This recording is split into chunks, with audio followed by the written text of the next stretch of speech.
6 years, and I've had quite a few experiences here. But I'm going to start when I was a young girl, when I was 3 years old.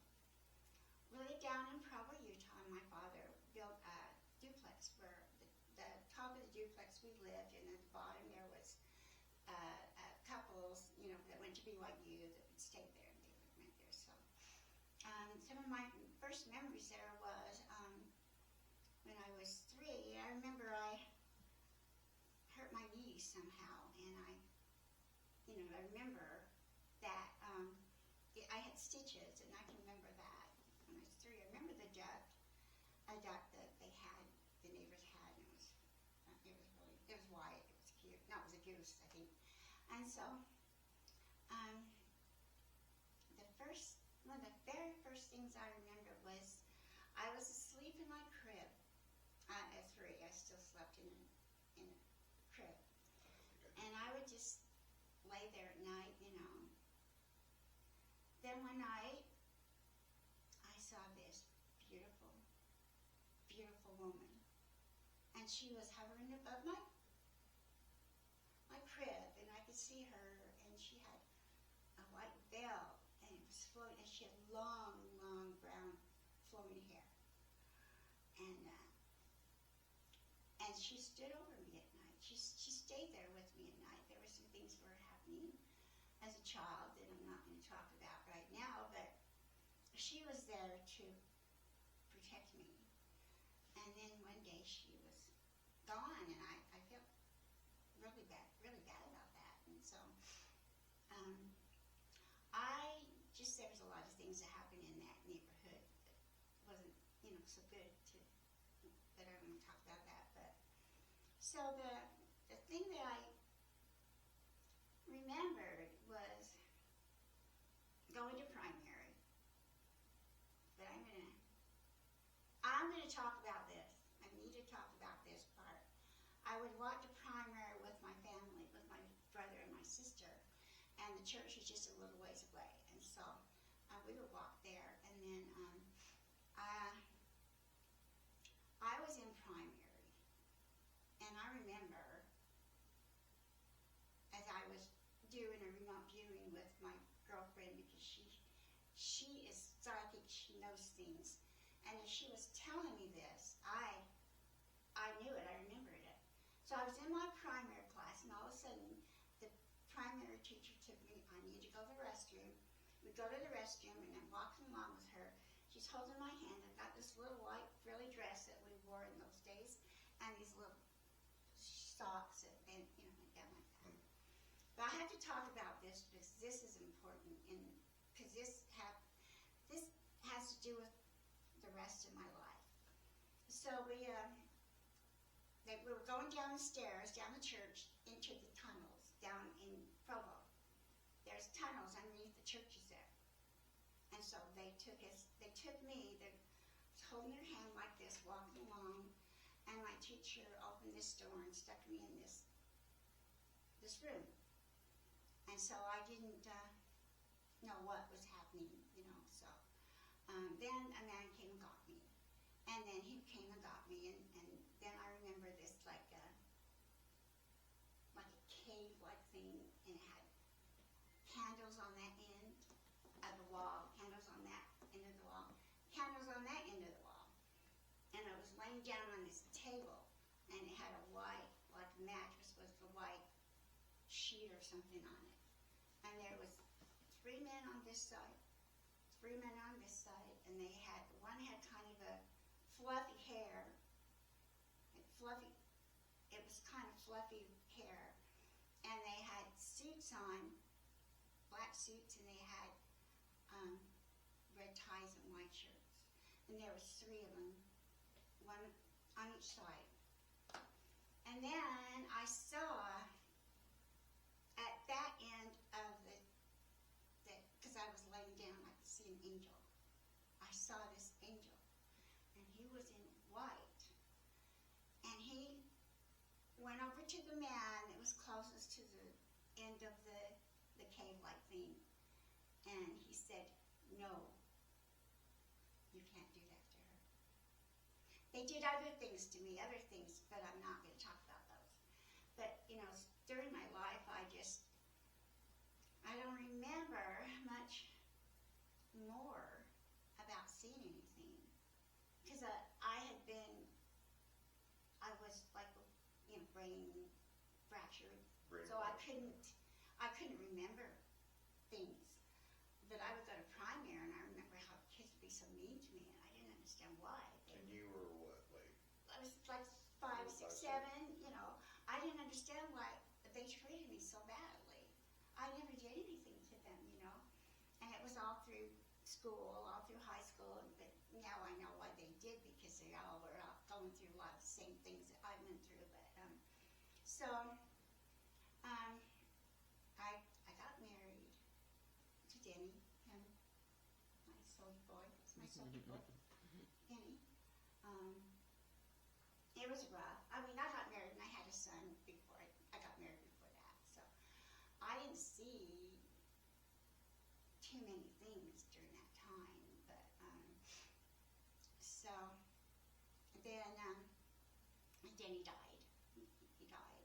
He killed himself. Like soldiers usually do with in the military. He didn't get to have any help with the PTSD. But he died. But I remember after he died, my daughter and I were sitting in the living room. We were watching TV, and all of a sudden the dog was barking at the garage door, and the door opens, and we could feel him. My daughter could feel. It was my husband walking in the house, going downstairs where my son was, because he was worried about my son. I know he was worried about me. And so he was down there. My other daughter heard the same thing a couple of days before. So I remember that and hearing that, and there was some kind of I guess the boys had been playing with a Ouija board or something, and I never heard it, but there was some kind of growl that was in my house. And my son came up, my other son came up, I'm not staying here, Mom. So he left, he wouldn't stay here anymore, but so what happened was, it was a couple of weeks before my son died. He came to me, he says, well, no, I gotta tell you this first. After I left Danny, because I couldn't live with him, because I divorced and then married again. We bought another house where that happened, where you walk through the garage. So I started working at the state hospital, and it was a really good pay at that time, so, and I had to take care of my kids. So that's when I was sitting at the couch, and my partner was down having breakfast, and I was sitting on the couch reading a magazine. All of a sudden something slaps me on the face, and that was kind of scary. So I called her up. I said, get back here. So, and after I left my husband, though, and I was working there, I was pregnant. I didn't know I was pregnant with my son Chad, right there. That's Chad. And so, but I didn't know I was pregnant then. After I was worked at the state hospital a couple of months, I went to bed. I woke up. There was this young man in white with blonde hair, with like a robe on, from like my ceiling down, and I could see his feet. His feet were bare, and he looked at me and he said, straighten up your life. So, in the meantime, there's things that happen to my son and Alfie, my foster son. They got in trouble for different things that they did, and they had stolen some guns because there were some gang members after them for something that, they came into my house with machine guns and threatened Alfie, who was my I call him my bonus son. I don't call him my foster son, but he and Chad were really good friends. And before that, and then after that happened, my son came to me. He says, Mom, promise me something. Promise me. I go, what are you talking about? Promise me you'll take care of Alfie. Just promise me. I don't know what you're talking about. I says, of course I'll take care of Alfie. I'll take care of him. And so it was 2 weeks later. I was at work. And I was working at Dimensional Cuts down in Kearns area. And I was driving home, and there was an ambulance in back of me. And it was right in back of me, so I heard it turn into where I lived, and then it's hard, but I stopped, and the ambulance came right in front of my house, and so I thought something's happened. So I ran up to the porch, and my son-in-law, he was my son-in-law later on, but he says, "Well, you can't come in the house. Chad's been shot in the head." And Alfie accidentally shot him. They target practice with the guns. They wanted that day. It's one of the young men that stayed at my house too. Had some property at the Kennecott, so they practiced with these guns. And so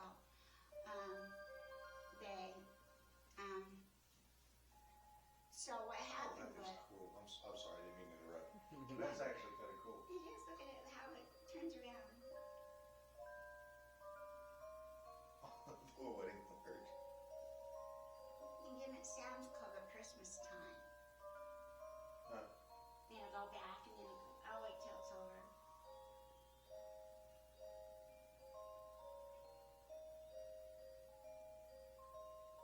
As much as I'd like to say I want one of those, I think it might get a little kind of. Well, you can turn it down. Oh, it's got volume and stuff? Yeah, you don't have to have it that loud. Oh, okay. You can turn it Well, down. knowing Janet, she might have it up. Have lights on. Or have some kind of like Tweety Bird music. Yeah. And then I'll go back and go in place. So it's getting in place now.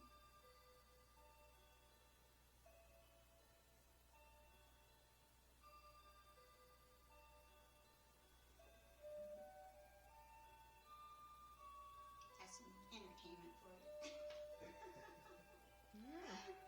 You know what you ought to do when that goes off? You should videotape that and put that on your TikTok stuff. Oh yeah, okay, I'll do that. Yeah, you should. That's actually kind of cool. It is. So what happened was they wouldn't let me in the house, so I just fell on my knees like I was in shock, and somebody grabbed me, and then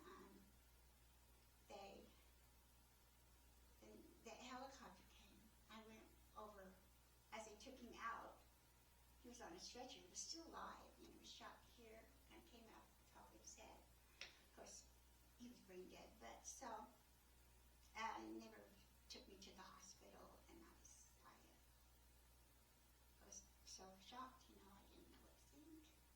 It was really hard. So all my family came, and then my brother comes. He says, "Why don't you donate Chad's organs?" So it was hard saying what I wanted to, so I just did eyes, lungs, no, not lungs, those were damaged, heart, other stuff. But so I did donate it, and then what happened was, as everybody was leaving, I wanted to be alone with Chad, so I was touching his head. He had a bandage over his head, so I was holding him, touching him like that. Then I heard at the top of the ceiling, I heard a voice. There was a man's voice saying, "That was your son Chad that came to you that night." And then the whole vision opened up, and I could see he looked just like that picture right there, and his hair was parted in the middle. And that's the last picture. That was his junior picture that we had of him. But the night before he died, I had seen my sister. I would stay in his room because a couple of nights I stayed in his room because the boys were out doing stuff, taking my car when they weren't supposed to, And so I woke up in his bed, and I saw a woman, and it was, my sister died of baby, and so I saw this woman, and she looked at me, and she looked like me and my sister. So so I saw her, and so after that, you know, and my son and my husband had died, and I moved into another place called Rendon Terrace, and I was there for a couple of months, and I had 2 cats, and I had my Hansel with me, my sweet Hansel, and Hansel and Gretel. And Gretel had died, but I'd stayed with my daughter, but I was always seeing portals and seeing things and seeing people walk through mirrors and seeing women floating around, beautiful women floating around around like that, watching my daughter watching her walk through the mirror, having her come and staring at me, and then my twins. The twins they're 14 now, but I stayed there before I stayed at Randy Terrace. Then they would before I saw them as babies, twins, and I woke up and there they are, and they're cute little white little blankets with their little hair curled, so perfect, and they were just staring at me. And then they were born, and I just knew it was them. I mean, oh yeah, I saw my granddaughter before my son died, Claire, and she was staring at. They kind of stare at me, and she had long blonde hair, and she just got married. So, and I saw her, and I saw my other grandson, and 2. I've seen 1, 2, 3, 4 of them. And so, at the same time, my other grandson, their brother, I was down. He wanted to stay the night with me. He was like 10. He said, "Grandma, I just want to spend the night with you." So I'm sitting there, and I wake up, and I see this woman, and she's like transparent, and she's going like this, around him like this, and I go, "Get away from him!" You know, I didn't even know that happened. So I saw that too, but then I moved into Rendon Terrace, and I woke up in the middle of the night, and there was Gretel on the floor, looking up, staring at me, telling me that she was in heaven. You know, she was in heaven. And then I stayed there for a while, and then I moved back into my daughters, and my granddaughter, the twins, were astral projecting out of their bodies. And I saw them put them to bed in their pajamas. They had these red pajamas with these feet in them, and then they put them to bed that night. And I saw Catalia, and I saw her standing by my bed with this mean, scared face. She's trying to tell me something, that what was happening to her at the time. I won't go into that, really. I won't go into that. No. You know, but, and then the other one, another time, she would go in, and she was like 11 o'clock, and I saw her standing by the window. I thought, "Ellie, what are you doing? You go back to bed." And so she disappeared and went back to bed. And so I've seen a lot of my grandkids, and also my grandson Nick. Right now he is in the Navy. He's out by Iraq. This is fleet of ships. I can't. Straits of Hormuz. Yeah, I can't tell you where, because he's not telling any of us. But there's this interesting that happened to him. He doesn't remember, because he had such a hard time. He's autistic, and his mother, she was bipolar and doing all kinds of crazy things, and so she left. But I helped take care of him for a long time. I would be there whenever she had her moments. I stayed there. I helped him. helped raise the girls. It was Claire and Chloe and Nick. And so after a while, Chuck married Mary, and so I thought everything was fine. But then one day I thought, what's wrong with Nick? He doesn't know me. Why doesn't he know me? He doesn't remember me. I thought, what happened for him not to remember me? And then I talked to two psychics, and one of them, I says, after my son died, can you tell me what happened to him? She says, well, yes. When he died, he split, and he went into two different people.